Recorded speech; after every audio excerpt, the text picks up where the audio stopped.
예, 안녕하세요. 정신과의사 김석대입니다. 오늘은 우리 좀 말하기에 대해서 좀 말씀드리겠습니다.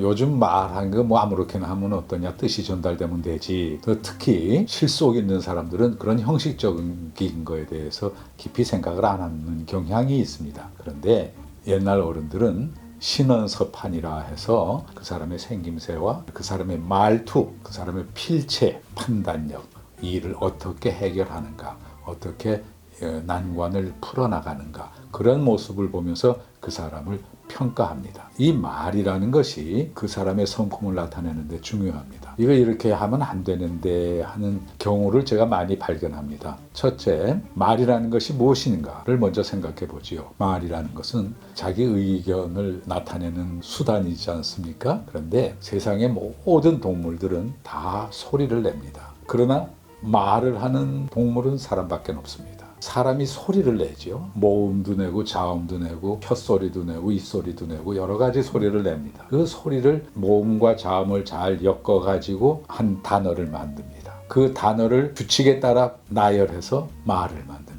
말을 통해서 의사소통을 하게 되죠. 그 말을 못하고 소리만 내는 건 동물들입니다. 그런 경우 우리가 짖는다고 얘기하죠. 요즘 보면 그런 소리 마세요, 이런 얘기 많이 듣습니다. 심지어는 며느리가 시아버님 앞에도 에이 아버님 그런 소리 마세요. 소리라는 뜻은 그건 말도 안 된다, 이런 뜻이거든요. 말이 되기 전 단계가 소리입니다. 그거 다른 뜻으로 말하면 짖지 마세요, 이런 뜻이 됩니다. 그렇게 알고 보면은 앞으로 그런 말 하기 어렵겠죠. 근데 내가 왜 말을 가지고 시비를 거느냐 하면, 트집을 잡느냐 하면은, 말을 잘 하면은 그 사람의 인품이 벌써 좋아 보입니다. 아주 풍채도 멋있고 잘생긴 좋은 사람인데 입에서 나오는 말이 거칠면은 거기서 평가를 받게 됩니다. 좋은 말을 잘 선택해서 고르는 것, 그 중에서도 특히 많은 실수가 있는 부분들은 우리가 고쳐나가는 것이 좋겠다. 고치기 싫으면 안 고쳐도 됩니다. 그러나 본인의 평가가 떨어진다는 걸 알면 되겠습니다.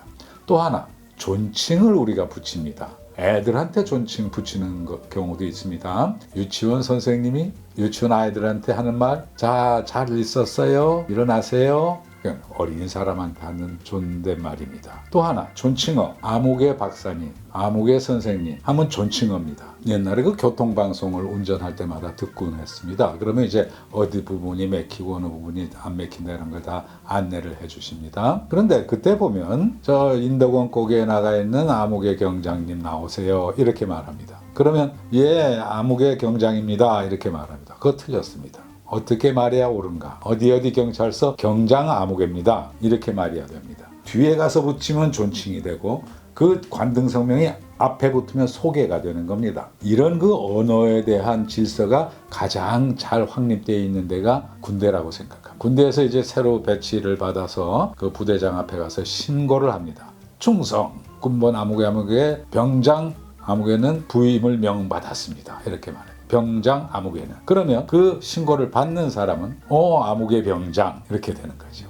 그러니까 이름이 앞에 오고 뒤에 관등성명이 붙습니다. 그러면은 그게 존칭이 됩니다. 어느 회사 과장 아무개, 이제 명함을 주면서 이 회사 과장입니다. 아, 아무개 과장님, 이렇게 말합니다. 직함이 뒤로 가면 존칭이 되고 앞으로 오면 소개가 되는 거죠. 근데 자기 이름 뒤에다가 예, 저 아무개 과장입니다, 아무개 부장입니다, 아무개 박사입니다, 이거는 아주 넌센스입니다. 자기를 높이는 겁니다. 전에는 그렇지 않았는데 요즘은 상당히 많은 사람들이 자기 이름 뒤에다가 존칭을 붙이는 모습을 봅니다. 생각을 했으면 좋겠고요. 그 다음에 또 어떤 경우가 있냐면 수고하세요 라고 인사하는 게 있습니다. 복 받으세요, 즐거우세요, 오늘 좋은 하루 되세요, 축원하는 인사인데 수고하세요, 고생 좀 하세요 하는 뜻이에요. 이거 왜 이렇게 됐을까? 이런 인사가 제일 많은데 이제 그것도 다시 군대로 돌아갑니다. 장교들이 퇴근을 합니다. 그래 수고해 하고 퇴근합니다. 위병 입장에서 멋있어 보이거든요. 그래서 나도 저런 인사 한번 해봐야지, 아마 거기서 연유된 것 아닌가 싶은데요. 어떤 사무실에서 그 지도자급 되는 사람이 나가면서 자, 수고들 하세요. 나중에는 어떻게 되냐면 내 방에 들어왔던 우리 부하 직원이 오늘 원장님 수고하세요, 그런단 말이에요. 심하면 요새는 고생하세요 하는 사람도 있어요. 고생하셨습니다. 아니 그러면 저주죠, 고생하라는 거는. 근데 그런 걸 잘 모르는 것 같아요. 또 하나, 아주 크나큰 실수, 감사했습니다, 이런 말 심지어는 방송에서도 이런 말 합니다. 방송이라는 곳은 언어 생활을 순화하고 좋은 언어를 이끄는 모범이 돼야 되는 그런 방송에서도 그런 말 듣습니다. 오늘 감사했습니다. 아까는 감사했어요. 지금은 감사하지 않아요. 고등학교 때 혹은 내가 어렸을 때 나한테 뭘 하나 사주는 사람이 있습니다. 그때 정말 감사했어요. 그때는 감사했고 지금은 감사하지 않은 겁니다. 영어에는 그 동사가 있으면 과거형이라는 게 있는데 감사하다는 말은 thank라는 단어를 쓰는데 과거형으로 thanked라는 말을 쓰는 사람은 내가 본 적이 없습니다. 왜? 은혜는 옛날에 입었지만 생각하면 지금도 감사하니까. 감사라는 거는 늘 지속적으로 감사해야죠. 감사했습니다.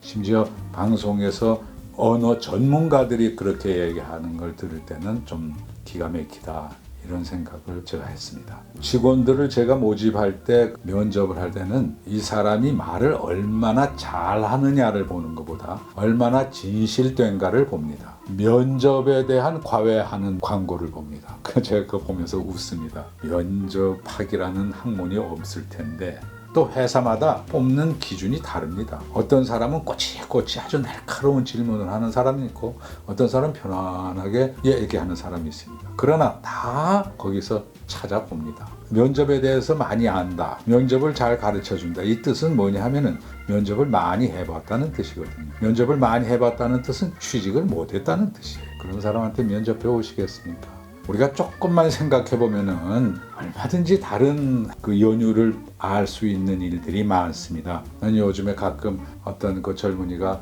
아주 말을 기가 막히게 잘한다고 소문난 얘기를 듣습니다. 내가 그 젊은이를 볼 때마다 생각합니다. 사기꾼치고 말 잘 못하는 사람은 없다. 농사를 짓는 농부가 기후를 잘 알아서 그때 때 맞춰서 비료주고 거름주고 해서 농사를 짓는 것이 좋은지 아니면 앉아서 말을 잘하는 것이 농사를 잘 짓는 것인지 그거 우리 생각해 봐야 됩니다. 어법에 맞게 똑바로 말을 하면서 진솔한 태도 그렇게 말하는 분들이 아마 반드시 성공하리라 생각합니다. 오늘 이 노인네가 잔소리가 좀 많았군요. 여기까지만 하겠습니다. 감사합니다.